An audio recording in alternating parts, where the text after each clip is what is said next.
My name is Daniel Burda. I will be moderating the talk, but at the same time, I'm also a participant in the exhibition. So, for the sake of you knowing that, I'm also it's truly an artist talk because the artists who are exhibiting at the exhibition are really talking. I had prepared this very brief contextual text that is very theoretical and it's based from the book of Benjamin Breton, The Stack, and I promise you it's going to be short, but for me it's conceptually opening the whole topic of the exhibition.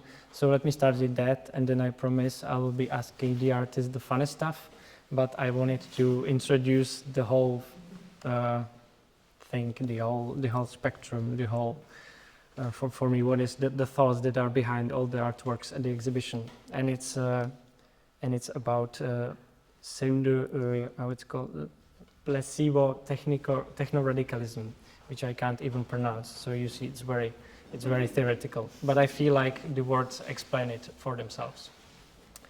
The most recent centuries have seen extraordinary accomplishments in improving quality of life. The paradox is that the system we have now, whatever you want to call it, is in the short term what makes the amazing new technologies possible. But in the long run, it is also what suppresses their full flowering. Another economic architecture is prerequisite. We hear that not only is change accelerating, but that the pace of change is accelerating as well. While this is true of computational carrying capacity at a planetary level, at the same time, and in fact the two are connected, we are also in a moment of cultural de-acceleration.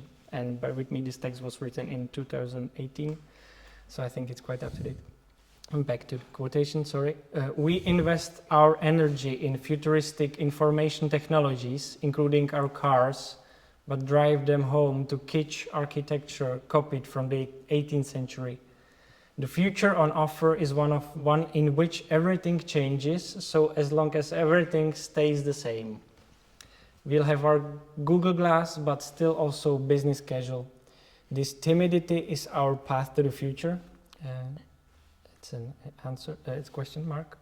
This is incredibly conservative, and there is no reason to think that more gigaflops will inoculate us. Because if a problem is in fact endemic to a system, then the exponential effects of Moore's law also serve to amplify what's broken. It is more computation along the wrong curve, and I doubt this is necessarily a triumph of reason. Our current conversation has too much faith in technology and not nearly enough commitment to technology. It is placebo techno-radicalism, toying with risk so as to reaffirm the comfortable. So our machines get smarter and we get stupider. But it doesn't have to be like that. Both can be much more intelligent. Another futurism is possible. So this is the introductory theoretical part from Benjamin Breton's on the start. I was writing to my fellow speakers about some forms of techno-pessimism that are presented in their artworks, and I was briefly introducing to them some topics that I would love to open with them. So I'll start with František, my fellow colleague with whom we made the artwork.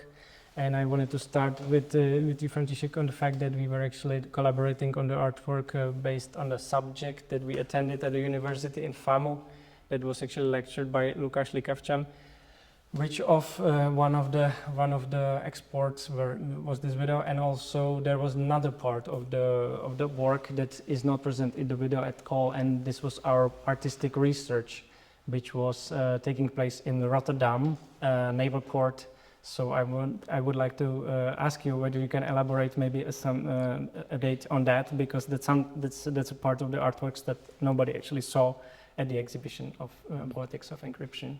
Yeah.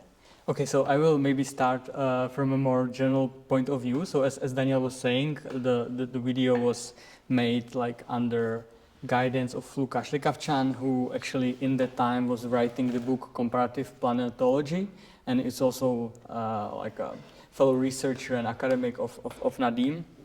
And during this semester, we mainly were conducting two parts of the research. First one was theoretical, which included actually reading The Stack by Benjamin Breton, where the quote is coming from. And I don't know if you ever like kind of see the book or you read it, but it's really like it's like a Bible. It's like a Bible of theory of technology, of theory of the technology. Yeah. So it's like 700 pages. So you can imagine like how the reading went. It was quite heavy, but in the same time it was very like amazing and inspirational, because I realized this kind of because I'm not a theorist of technology, but I'm an artist, so I'm always like looking for these like metaphors or kind of poetry in it. So I realized that there was like in philosophy of 20th century there was this distinction between like the kind of scientific reality, so reality which is described by philosophers and scientists, and this is claimed to be the reality, the real reality. And then there is a kind of daily world which we live in, you know, our homes and what we do, etc. But this is, according to science, is not the real world. This is kind of the world we live in. So there is this distinction, and actually Breton speaks mainly, like he speaks about really a lot of things, but mainly what he speaks about are different infrastructures which are kind of underneath the surface, which we normally wouldn't kind of see or meet, but actually they shape the reality where we live in. So there is again this distinction between like how our lives look and what we do, and then this kind of what he and Lekavchan, for example, call this planetary computation, that the whole our reality is kind of shaped by this like computation. So that was the first part, and then was the second part, which was field research, for this, we went to Rotterdam to see like this global trade port. And in Rotterdam, it's quite interesting that like 20 years ago, Rotterdam was the biggest port in the world. And then now it's like I don't know, like 12th biggest, because the first 11 ones are in China actually. So they are ahead of us now. But actually, it's quite interesting fact that, and I will end my monologue then, that it's actually the scale of the ports are measured in movement of goods, movement of the trade. And actually what why the Chinese ports are the bigger one, because they mostly they trade with each other, you know, so there's this movement with each other, and that's why they are the biggest one. And Rotterdam now is like, you know, like it's we lost, yeah. So but on the other hand, it's still quite amazing, because in Rotterdam the whole port is automatized, you know, so everything done there, every goods which is shipped, kind of put on these like the vehicles. Everything is automated, and human being there is totally obsolete thing, you know, like it's actually all the robots. Even us, when we were there, we had to like stay on the bus, because if someone would get off the bus, they would be treated as some kind of like unwanted obstacle, and it could be even dangerous, you know. So this Rotterdam represents this knot of this infrastructure, global trade business, you know. So like most of the things daily we eat, we use, you know, it's like things like this, you know, it's very normal, you know, but this comes through this undersurface infrastructure, and we totally don't understand it usually, you know. So for me, reading Breton was quite like interesting, that we actually live in the world we don't really understand, and it's some kind of magic, you know. So so that's for this. I just have like a super small comment to them, because course. I actually was I was in one of the biggest, I think I was in Taiwan, and one of the really big ports is also there, and I was there, and I also remember that like it's not only I don't think it was that automatized, but it's more like, because it's critical infrastructure, they also kind of don't want you to go around and check how things are. So it was pretty impressive. And it's intriguing when you for the fact that in our video we are like opening these tiles at the server room, and we are actually showing off that there is rivers of cables, of fascicles of cables leading somewhere. And at the same, but when you see the Rotterdam port, you're basically doing the same practices, because you're actually opening the tile of the technology that is behind the operation of logistics, but on so much bigger scale that you actually are expanded over by the cranes and everything. So it's really intriguing, and I would love everybody for you to go there to actually see the practical examples of this modernity, logistical modernity that's something that is being basically hidden away from us, because it's not that intriguing, but if you know the context, it's immense. Yeah. Thank you for the comment. But if you have spare time, just read the stack. It's enough, I think. Yeah, I thought this was be the resume of the talk, that everybody will be willing to buy the Bible and read it through. Okay. But one question, peeking under the surface of both the port and the server infrastructure, did you learn anything new, or was it just confusing as well? I think it was confusing. You're taken there as a tourist, basically. There is a guide that is guiding you all the time. So you didn't map the layers of the stack? No, you can't really do it. Okay, jumping to our another speaker, and Noemi, thank you for being here. I was briefly opening with you some topics on the artworks Fortify in the lobby that is presented in the Poetics of Encryption exhibition as well. I was writing the review on the exhibition that was in the display gallery, and I was describing your practices or your artistic vision as a LARPing. So I was interested whether you find it somehow relatable to your own practices, whether you can elaborate more on that. Yeah, no, totally. It's funny. Like, I was thinking about that when you were just maybe to contextualize the piece that we have at Rodolfinum. Actually, is like a different.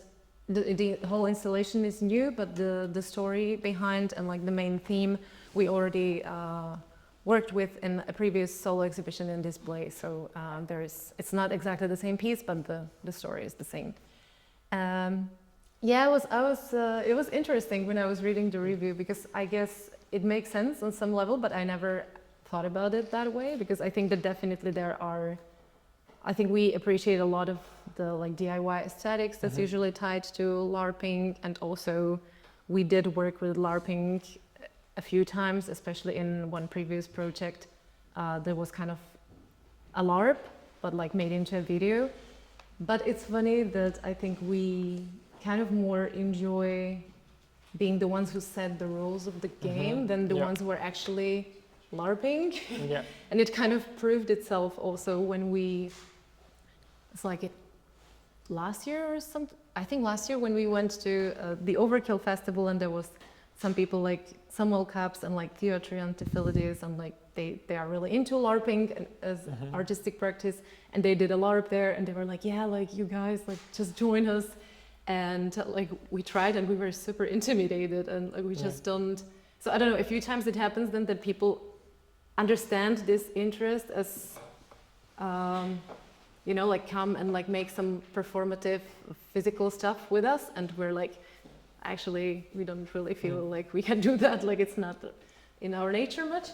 So I think it can be misleading, but on certain levels, definitely, I think, like the aesthetics and also the ways that, for example, it allows us to work with non-actors in a video. That was like as a method of making a moving image art, it was great. And I think there is a lot of like game principles that we engage in. I would have some reservations in like generalizing anything that we do even to just like gaming, because then I think there is a lot of other stuff, and I don't know. But also, I'm one of 6 people, and I'm the only one who doesn't actually game. So that's the thing. Maybe it's my personal view, and maybe everybody else would be more like, oh yeah, it's all about gaming for us actually. Yeah, okay. Yeah, I felt like you're LARPing, but usually when people are LARPing, they're mimicking some video game aesthetics, some cinematography. And I was actually thinking, what is the thing that you are actually LARPing about? And I feel like it's capitalism, or is some way the capitalism that somehow struck maybe the game industry or something else? Is that something you think you're relatable to?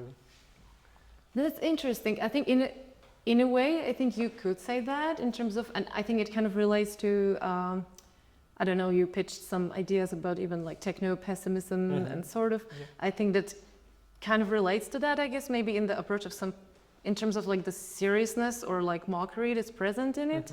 Because I think that I don't know, I think like when we started, we were definitely doing more like techno-utopian projects. And I think we kind of, together with many other people, I think get a little exhausted from that, or like didn't really see it fulfilled. And there was also, I guess, some very young naivety present in it. So I think that gradually we just became more like, you know, we do stuff kind of not that seriously in a way, or like I think we kind of take all of these themes, but we don't, I guess we don't fully take them at face value, or like we kind of play with them, and there is a type of humor, I think, in it. So yeah, definitely. So I think in that way, I think is this like lo-fi, I guess, DIY version of things also. So I think that in that respect, I would agree with you. Okay. Okay, great. As you were speaking about the humor, I think we can get over to the, I think, most humorous, but in a good way, videos that there is in the whole exhibition of Poetics of Encryption. Matthias, I'm relating to your artwork. I hope you wouldn't be mad at me if I say that it is humorous in a way. And I wanted to ask Whatever you make it. Okay, great. That's great. I don't claim ownership to Super. how you read it. I was writing to, I haven't felt, there was any mention of the word singularity in your video, but I felt like this was the whole thing, that what this was actually about. So do you think, can you elaborate more on the notion of the singularity being there in your video, or what did you basically, I don't want to ask artists what did he meant by something, because I feel like it's inappropriate, but yeah, can you elaborate more on that singularity being there and not being there at the same time in your video? I think it's a fair reading, fair estimate of what this video could be about. I try to also stay away, but not just for this video work, but in general from the term singularity, because by now I feel it's not precise enough to convey different things. It used to mean different things throughout time. Like the post-humanists, they thought of this one time in the future when technological advancement would progress at such a pace that between one second and next second would be indistinguishable, and then the AI apologetics and of course the big corporations, they see it as what is probably more present in this video as the time when the machines become overlords, because they, or maybe not so much overlords, but at least more intelligent, whatever that means, than humans. And then of course there's this other idea of singularity that is not really spelled out as such, I believe, but in this movement, long-termism, which is now quite prevalent, especially in the Western world, the idea that we should all endure what the techno scene is asking from us. We should all endure that these mega corporations are earning more money than everybody else, has to suffer from that, because in the future everything will be brighter, and we should now make a sacrifice, and it will be thanked, you will be thanked in maybe 2 or 3 centuries time, nobody knows when, but this is the singularity that we're hoping for, so please buy Tesla shares and please buy OpenAI shares, and everything will be fine. So it's probably a mix of these things in this video.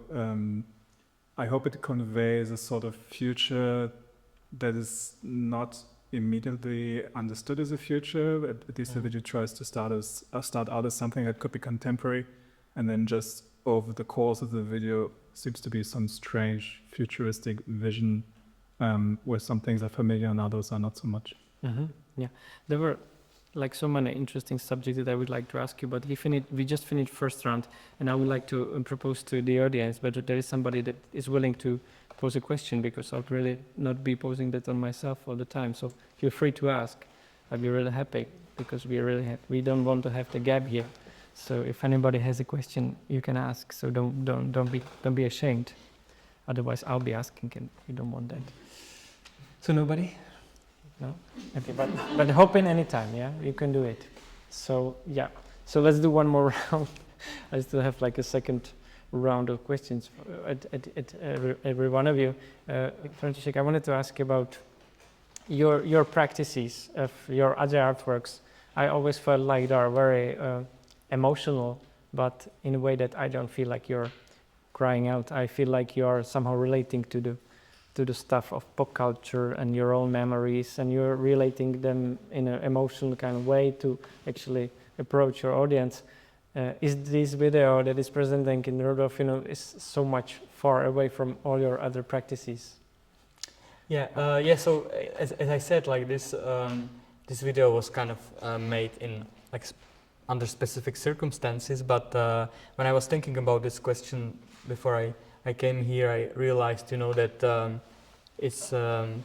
it's like very tricky to try to say if like your work is about technologies or not, because like basically everything like includes them somehow. So I was thinking about my previous practice unrelated to this video, and so I did this video which was called like Fluid Identity Club, and it was like about social media and how we kind of shaped our identities with like through them, So for me, it was quite interesting phenomena at that time, like this like kind of internet world of like people sharing their stories, emotions online, and kind of asking for empathy through the online space. And I was also interested in this idea, like how we are, how can we like invent our like identities or our kind of new aspects of us through looking at YouTube videos, basically. So there is this like dynamics that you are here, but you are watching someone, and you kind of reflecting yourself to the person, and then it goes back to you, and it makes you someone else, So there was this idea of this fluid identity, how it's shaped through social media, which is quite interesting because this Zygmunt Bauman, like a very famous sociologist, he has this theories of fluid society and fluid identity, and you don't really need to know like very much in detail what is it about, but we somehow understand it, like kind of in this like basic way, like how the world is fluid, and how also it makes us fluid. So in this sense, I think this social media, of course, it's just a platform, it's an interface for this planetary computation and technologies, and what we see on YouTube, it was proposed to us by some algorithm, So even though we kind of see some emotions and like kind of psychological things or empathy or kind of human things, it's totally shaped by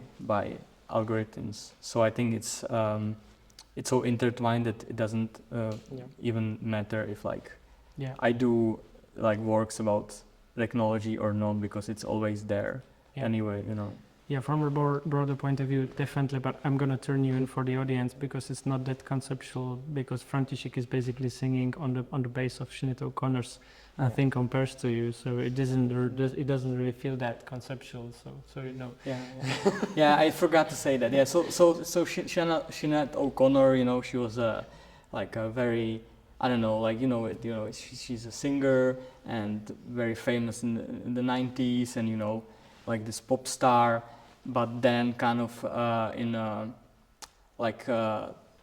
10 years ago she really, or like all of her life, she kind of suffered from mental illness, and then on YouTube one day there was this video of kind of her confession to the world, like how she's lonely, how everyone kind of left her, how she fights with these like mental illnesses and everything, and it was really like, it was this like confessional genre on YouTube, it was actually quite popular, like confessional videos.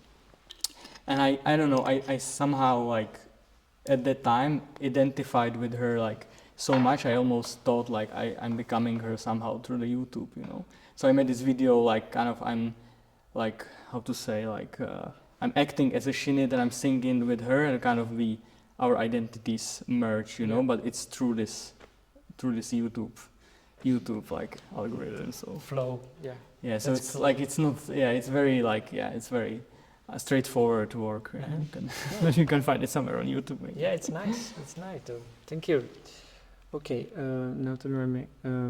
I was writing you as well. There's this reference to Karl Marx, which is, I think it's cool, it's great, because you're also elaborating on the history of landowning and the forests. It's basically the theoretical part behind the artworks, and I just wanted to elaborate more on the like your position towards Marx, because I feel maybe like in the international level of theory and stuff, people are not really take care that much about the Marxian thoughts, but here in like the post-Soviet region, the people in the public space are so much like cautious about nobody's actually mentioning that because, you know, like of the shared memories, but I think they don't really relate to the original thoughts of Marx. So, and there is so much confusion going around that like the communists and everybody who's supporting Marx is actually supporting some restoration of the regimes that's so much away from us, you know. So I feel like that you are actually exploiting, or no, not exploiting, the person of Karl Marx. So cool. But Wow, I wouldn't want to be exploiting Marx. No. It was. No, like, yeah, like we are actually, so the video kind of compares, not the video, the installation kind of compares the current privatization of the virtual spaces that, I mean, I think in the 90s people still kind of believed that they're going to be a space of freedom somehow, and like we see that that's very much not the case. And it kind of creates not even a metaphor and not even a parallel, but more like playing with the topics and kind of some synchronicities with the privatization of the commons in its more original sense, and in terms of, for example, privatization of woods and other types of natural property and natural spaces and making them into properties. So we're using Karl Marx as a reference there, and not only as a reference, but actually the whole project was kind of influenced by his writing on the theft of wood, which is a writing that he produced way before he even wrote all the main communist writings, or even the Communist Manifesto, but also I think way before he wrote Capital or any of the famous works. It was like still when he was writing for Rhenish newspaper, and it was pretty. It's actually taken from a German film that came out some years ago. That like it's called The Young Karl Marx, and it has an opening scene where there is, you know, the police just like goes into the forest and they're basically brutalizing the people who are just gathering the branches to basically sustain their basic everyday life. Okay. And so that's something that, funny enough, I think that we just kind of got that idea from seeing the film and knowing that this text exists. So I wouldn't say it's just a reference. I think it kind of informed the whole idea of the project in a way. And to your question, or like this other part, well, yeah, like I feel that definitely there is a conflation very often happening here in terms of, but I don't think the weird thing is that it's really, it's not really having much in common with Marx directly. It's more like kind of like a repurposing of his name with this like neo prefix that's I think used as a slur against basically anybody who has any type of left wing criticism of the current system. So yeah, that's definitely happening, but at the same time, I don't have a feeling that like within the art community, either here or globally, that it would be a problem. Like we never faced any backlash from that or any type of criticism. And the last thing that I want to say is just that, I think these ideas are, I don't know, like just simply, it's a very wrong simplification that of course, like, I think Marx is a super interesting philosopher, and he also doesn't only, I don't know, first I would like to say that I don't think that what was here was anything alike what Marx actually writes about and what he wanted and what he criticized. Definitely. So that's an important thing to say. But also I think that apart from that, he was not just a political thinker, but he also is like a super interesting philosopher with great views of nature and like theorization of human relationship to nature and technology. So I just think that there is a lot to uncover there, that like it's way beyond just simplification of how his ideas were misused by the current, by the previous regime here, specifically in the post-Soviet area or something. I think you are at the same time you are cool in contextualizing the forest, because the Czech people are so, I feel like, interested in like forest activities, basically, you know, like picking mushrooms and everything, and you basically for like common spectator, I think you are visualizing or somehow aesthetically pleasing images from the cottage, basically. I really feel that this is working well with the audience, so like props to you for that. Matthias, I wanted to ask maybe a specific question on your video, because I find that intriguing. Maybe tell me more about the circumstances, I mean like the surroundings, because it's basically a 3D render. It's happening in this, probably for me like a Manhattan vibe kind of environment, and then the character is actually passing to this forest. There is all these crows that are dead, lying on their back in the forest. Can you elaborate more on that? The idea of what are these circumstances mean for you, for your thinking about the concepts behind the video? I'm afraid it's not that difficult. And I needed a surrounding that would be first of all familiar, and second of all would lend to opportunities to be destroyed through weird ways, more or less.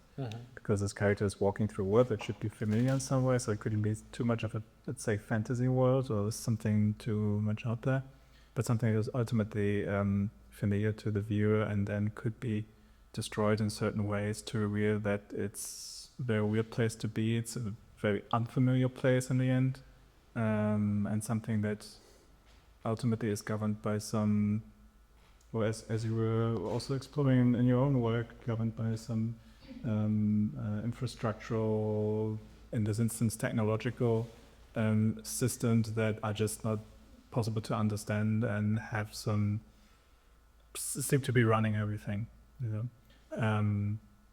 And also it was available to do this because I mean I couldn't. It's a free model. It was a free model. It was most of it were free models. I didn't have to do too much modeling, and as I guess everybody who does these things knows, it's a lot of work to model your own 3D models, and especially if you have some ideas how they should look like, so you will not match it if you don't do it for many years. So it was something that was attainable, which I guess is also, at least when I speak to other artists who work with this sort of technology, one of the draw that these game engines like this, or one of the appeals that these game engines have, it's very attainable, both for the artist and for the audience, because it uses an aesthetics that is understandable and something easy to work with. But yeah, there's the city as a surrounding that we all know, and of course looks like Manhattan in some ways. And Manhattan by now is also this archetype of a city that doesn't exist anywhere outside of Manhattan. But it's easily understandable, and if you just see it 1 second video from some movie which happens to be in Manhattan, you know, oh, this is Manhattan. So it's emblematic in this way, but it's also stand-in, of course, for everything else, because it ceases to mean anything other than oh, it's a city. You know? I'm sure if I had done this with some nice, beautiful exterior shots of Prague, it wouldn't have worked as well. Historical background, I think, would maybe ruin it a bit. I felt like the modern architecture behind it was working really nice. Yes, because it ultimately doesn't convey any other meaning than just being a stand-in for the word that we live in. Yeah. And then there is this weird moment. There is actually like turning out some kind of, that there is like a simulation going, you know, all around, like in somewhere in behind that the characters, that all the other characters are actually for where you like flicker, their characters are actually changing. So it feels like that the whole thing is simulation. Obviously, you obviously are watching 3D render, so you kind of know that you can do this kind of trick. Yeah. But what is this trick like? What is this trick effect for you? What is like turning out that the world is like simulating everything around you? For me, it was like this Matrix moment. could put it in the popular culture, you know, like everything is simulated, so why not everybody could change their characters like this and switch? Yeah, I think that's a fair assessment. I mean, yeah, it's a word that apparently doesn't exist in the way that it seems to be. Yeah. But also ceases to be what it is. And I try to do the things that happen in the video in such a certain order that it starts out weird, as in, oh, okay, this character looks like the other one, and they move in weird ways, and then they turn into next one is there's a police car crashing into some very weird, how do you call it? It's not on the billboard, some street advertisement thing, which is also weird in itself. And then over time it becomes, you know, something even more outlandish, and I guess at that point you understand, okay, this is really not the word that we're familiar with, and at that point everything is vanishing anyway. People fall to dust, the whole city crumbles, and even nature ceases to be, and then in the end, if I may spoil it, everything is just a white ruin. And then there is this part with this weird poem. I was just watching it with Czech subtitles, which is really, it made a cool sense for me, because it's really this like Dada. But was there any other like your intention with it, or is it just being Dada? Like maybe the most sane person in the video is actually talking rubbish, and it's basically the fact that she or he is actually sane in a way.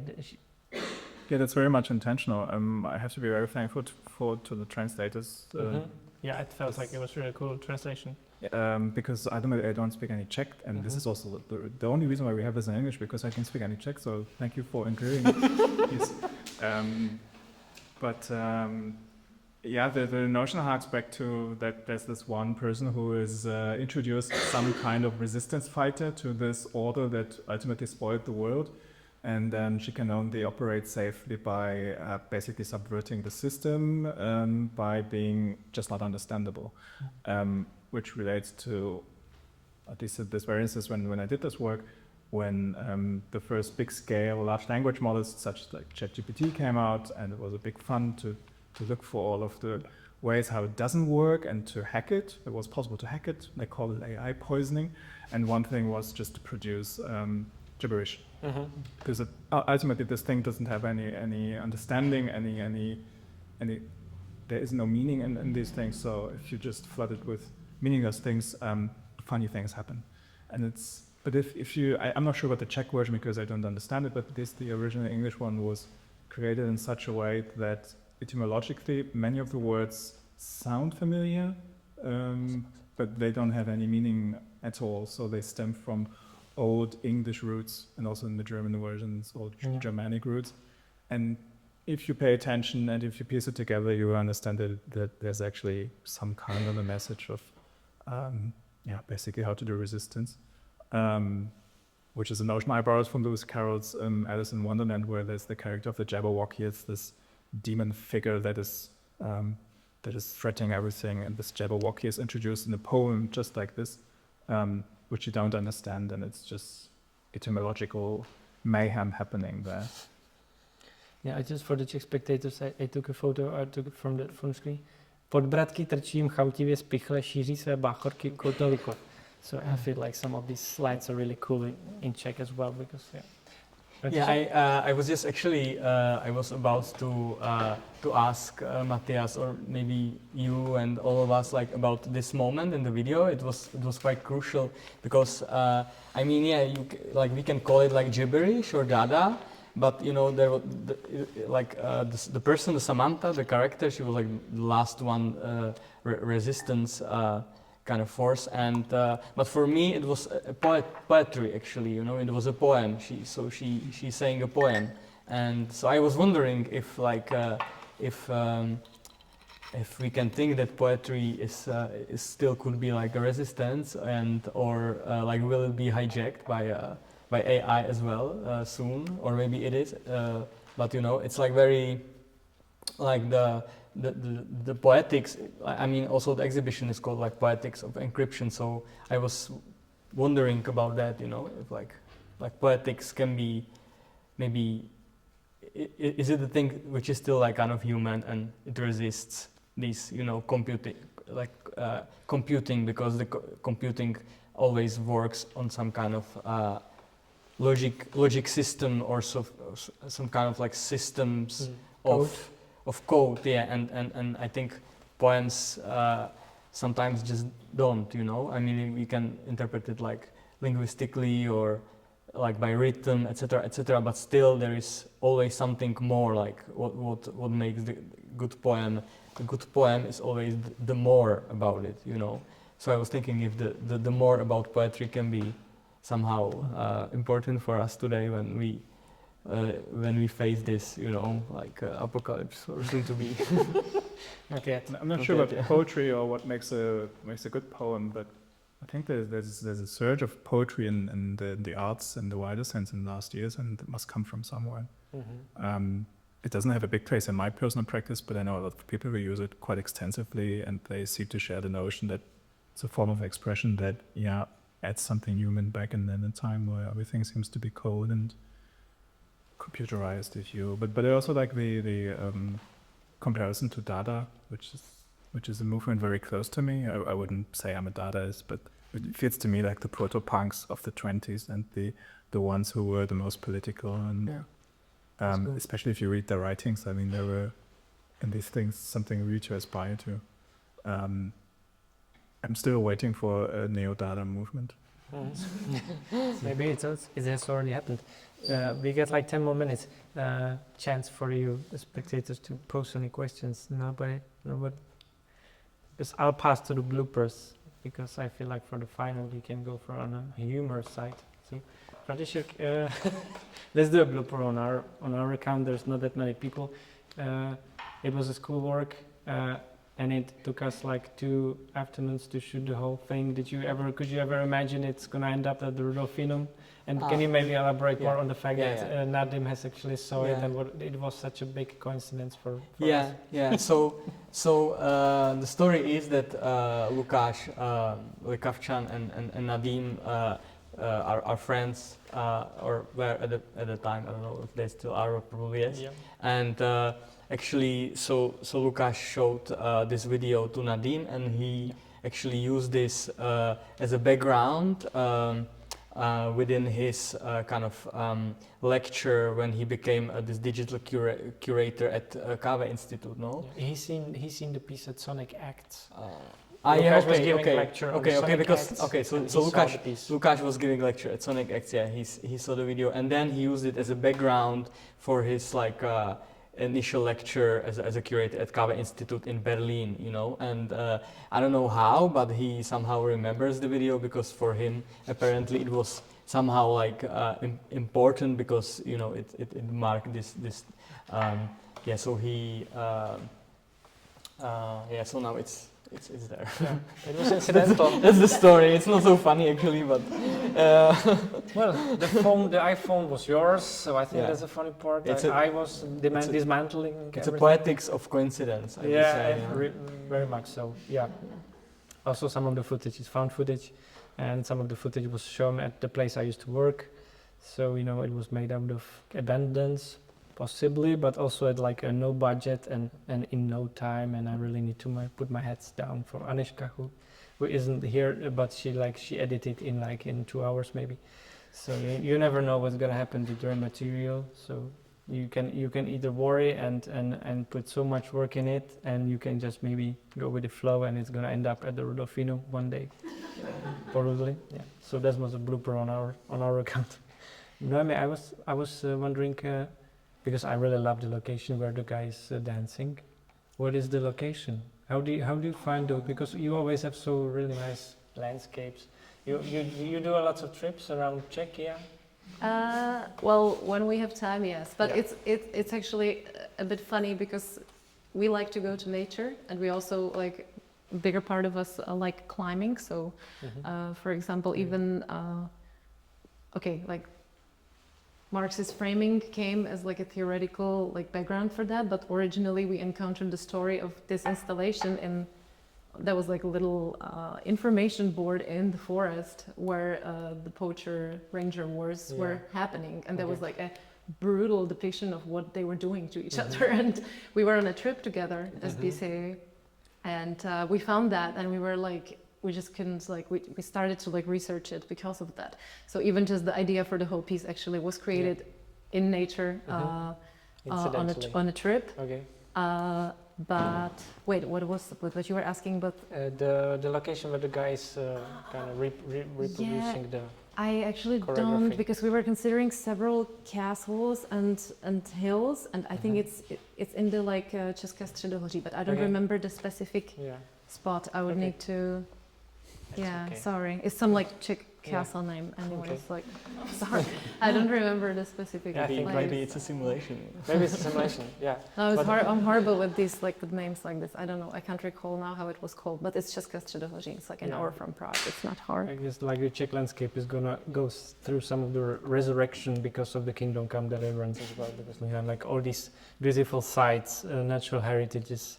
Trosky, for example, they're gonna be flown with people, probably, hopefully, because they're really so nice. We should maybe come to just think of it. In Germany, in Brandenburg, there's this beautiful forest where Erich Honecker, I don't know if it's a familiar household name, one of the last East German leaders, where he shot his very last buck, like a deer with big antlers, and they put a commemorative stone there. Okay. This is where he shot his last buck, and it's more or less a private forest. So I think that's. Like a perversion of the tragedy of the commons, but I invite you to go there. Well, that sounds exactly like a plan for a trip for us. And also one of the recommendations for your spectators to go out to the nature, and you might find an inspiration for your conceptual artwork, Lord Pink, and etc. Matthias, where did you find the seating from the planes? Did you buy it online? That was actually easy. The German equivalent to Craigslist. Kleinanzeigen, there's probably something here. People put stuff online to sell online. Okay. But how did the owner get it? You know, do you think it was like ex-engineer from Boeing? No, it's one of these weird stories. Where these seats, even though they have different shades of red, I don't know why, but they come from the same plane, which is an old Air Berlin plane. Air Berlin, the airline, for some reason, was very popular in Germany. I don't even understand why, but there's a large fan crowd. And when one of the last planes was decommissioned in Düsseldorf, they tore everything apart and they put it into auction. This is why all of these things end up in this area for some reason. And some people apparently got fed up with these seats, and one person just had them in a living room, happy to get rid of it. And the other one put it in storage, an old decommissioned Royal Air Force nuclear fighter bunker. You find them at the most random places. Okay. And what is the relation to the flying in general? Because it gives me chills a bit. I fly from time to time, but I'm always a bit stressed. So I took it kind of as an advantage that I can sit in the seating that is actually most of the time making me stressful.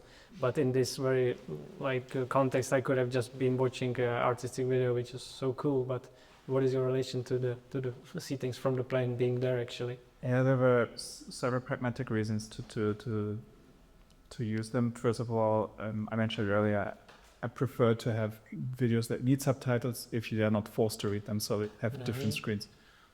And these seats allow for that. The other one is if you have a video that is 6 minutes or even longer, people won't sit down, so you need to have, people won't stand around, so you need to have seating.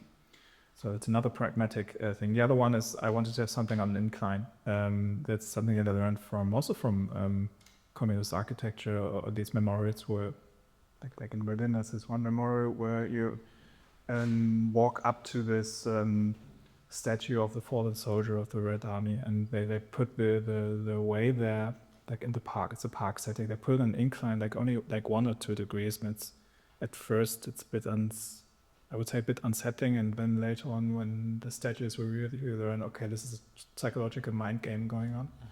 So putting things on an incline works well with these seats, I guess. Okay. And it's a mixture of these things. Okay, it's very intriguing. So I think we are actually running out of the time. Is there anything? And I'm going to ask for the last time, and it's our last chance. But, no? Okay.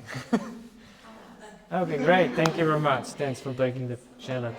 So we I'm wondering if you could maybe what would be like some Easter eggs in your works. So Sika, may ati Sababian, so he's Okay. is, but it's something like that. It's kind of an inside with the, Okay. you know. Is there something? You can see my hand in the video. You will notice. Yeah, maybe. Yeah, maybe in our video, so there are the footage of like kind of deconstructing iPhone, and then the footage from this logistics center of this huge Czech Alza.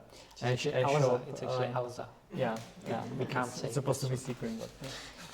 And then there are like these guys kind of climbing through the tunnels and breaking in to some Metro line system. metro line system. So this is actually found footage, and that's kind of appropriated from graffiti videos. You know, so when the graffiti artists they go and paint on the subways, you know, they just had to break in, you know, and there is like actually like in every city under the surface there is this huge ecosystem of tunnels, you know, and different like it's basically like a whole city, you know, down there, you know, but like we don't know, we live on the surface. But these graffiti artists, they know how to break in, so they somehow subvert this system. So it was this kind of visual metaphor, kind of like breaking in the server rooms where the cables, so they are kind of breaking in.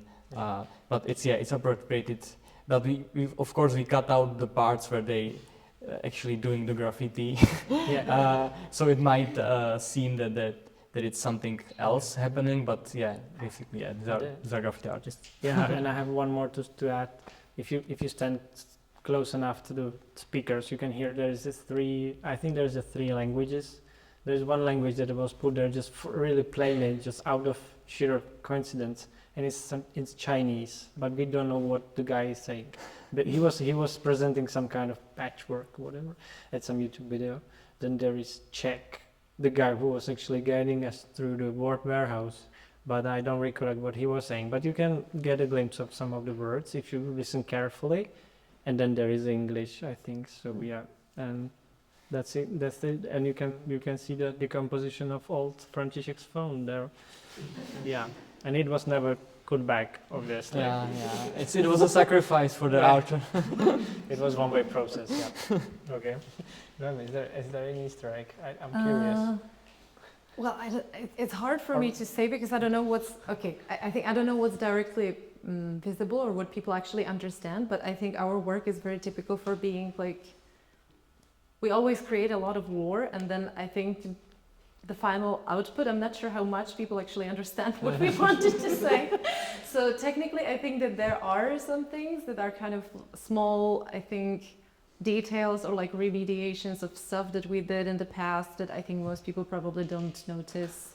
For example, even from the previous show where we exhibited this story for the first time, we had these like light boxes with a lot of photographs that somehow didn't really make it fully into this installation anymore, but we still like remediated a few of the photographs and like put them in like weird places, and because it's also dark, you don't really, I think you probably don't notice them just going around, but if you look carefully you find them. And again, there's if you wanted to go even deeper, there is like other stuff, because we always kind of the projects kind of overlap in certain ways. When we create certain 3D models, for example, then we tend to reuse them or like reuse some of the motifs. So there are even some motifs in this work that, for example, appeared in our previous big video. So if somebody wants to like go on our website and check all the lore, probably they're gonna find things that they wouldn't otherwise uncover for just from seeing it at the first sight, I think.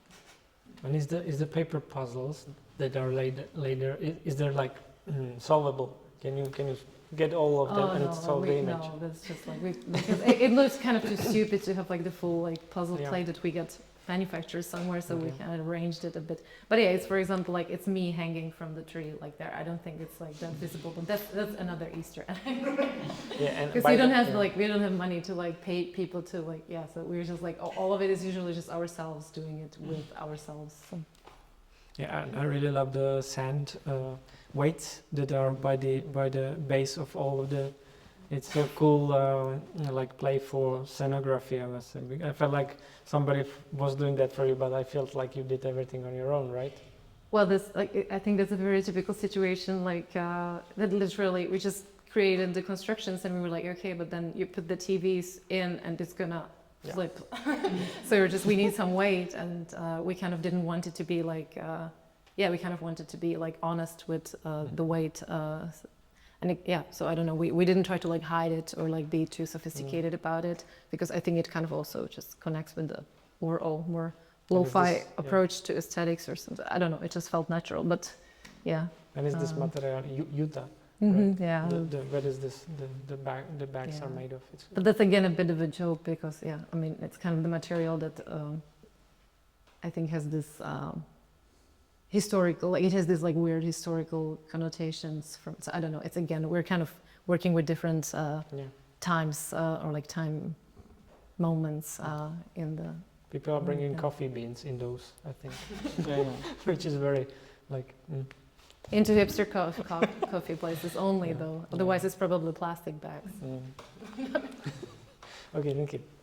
And Matthias, I think lots have been said. Is there an Easter egg? I'm not sure that really qualifies, but are you personally somehow in the video? Maybe like your skin or your voice?